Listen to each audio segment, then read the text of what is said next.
Today we're going to prune a Japanese maple Sango Kaku, commonly known as the coral bark.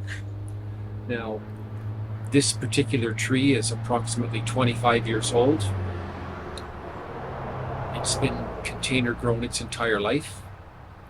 It's been in this particular container at least 10 years now, and it's still good for a few more years before we actually repot it into and do an actual root pruning and then place it back in the same pot. Now, this is grafted onto the Acer palmatum rootstock, which is of course ideal for the container medium and of course extremely hardy. Now, the one beautiful thing with the coral bark is of course the deep red tones of the bark during the winter and spring months, when it's really accentuated before the leaves actually come out. It is ideal in sunny or shaded locations, or a combination of both. It thrives in either location. Of course, your fall colors are a little more pronounced when you do get a sunnier location rather than a shady one. I always think of the coral bark as more of a linear, upright growing tree. It can be in a very compact area, as you don't get as much spread in the foliage as, say, a bloodgood or a fireglow or other broadleaf Japanese maples. Now, with that said, in the container medium, after 25 years of growth, of course, if this was in the garden, it would be 4 times the size. It's very, very nice as a container grown tree. You can see width. It's just over 3 feet, or approximately 1 meter wide. Now, once the leaves open up, of course, it will fill out more. And the moss and a bit of lichen that you see on the bark and the stems of the tree is nothing to worry about. In fact, I think it enhances the look and accentuates the actual age of the tree. We always leave it alone. Just adds to the character. Now I'm going to start pruning the tree. I'm going to once again take out a lot of the inside growth and then remove parallel stems that aren't required. So we'll start by taking out inside growth, cutting right close to the stem, main stalk.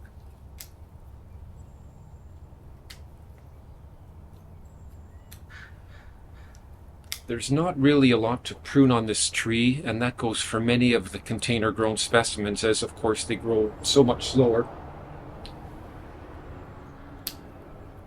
So pruning really is quick and easy on these trees.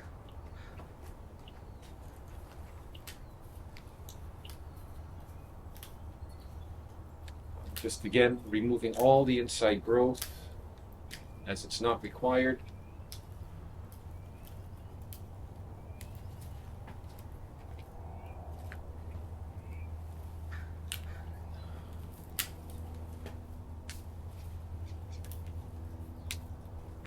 Okay, now we'll take a look and we'll start removing some of the parallel stems that we don't need. For example, both of these, they're both pushing outward. I'm going to take this one right out. The two in front here, let's remove this one. Here we've got a pair. Along the side here as well, we've got several. We'll just thin them out.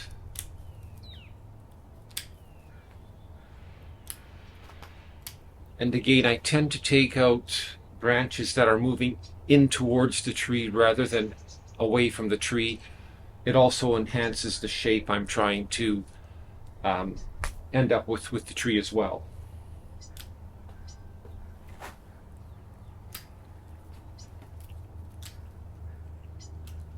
When I cut back a branch, of course, right back to the next bud set.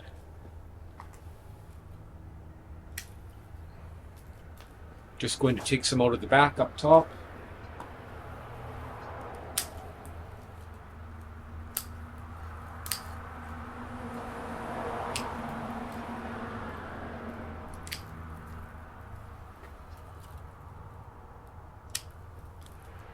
Okay, just a slight shift of the camera while I take out this side of the tree again.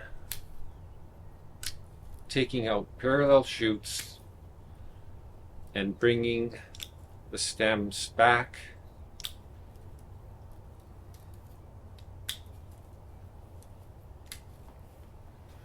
Moving up higher now. The growth is a little thicker, and we're just going to open that up.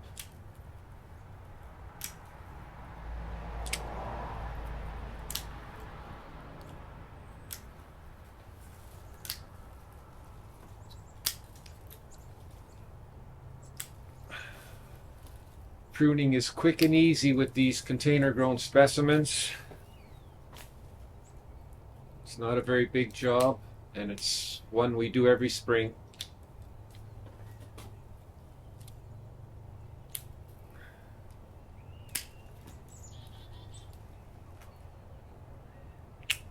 Let's take a quick look.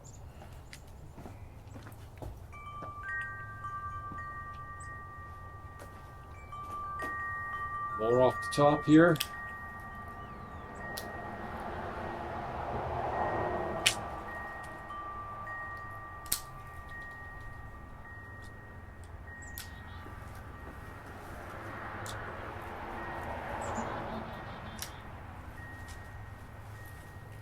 Now the very top of the tree, we're going to bring that down a little bit.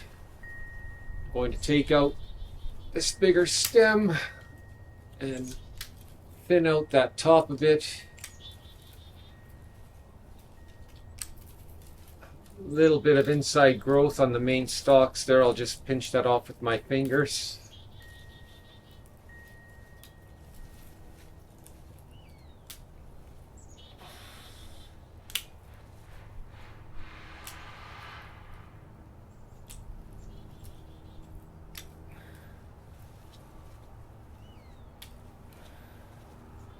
Okay, let's take one more look and see how it's looking on both sides.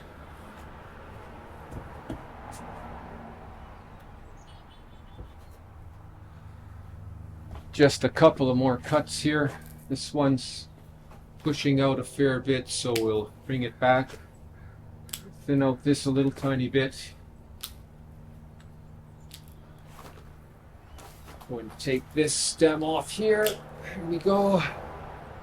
A little bit on this side.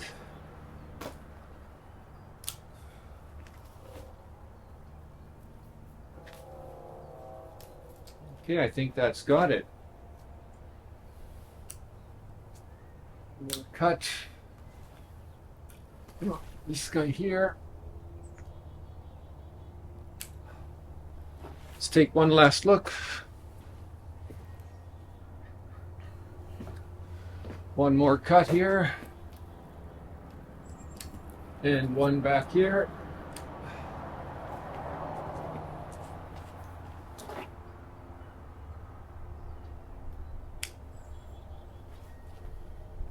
There we go.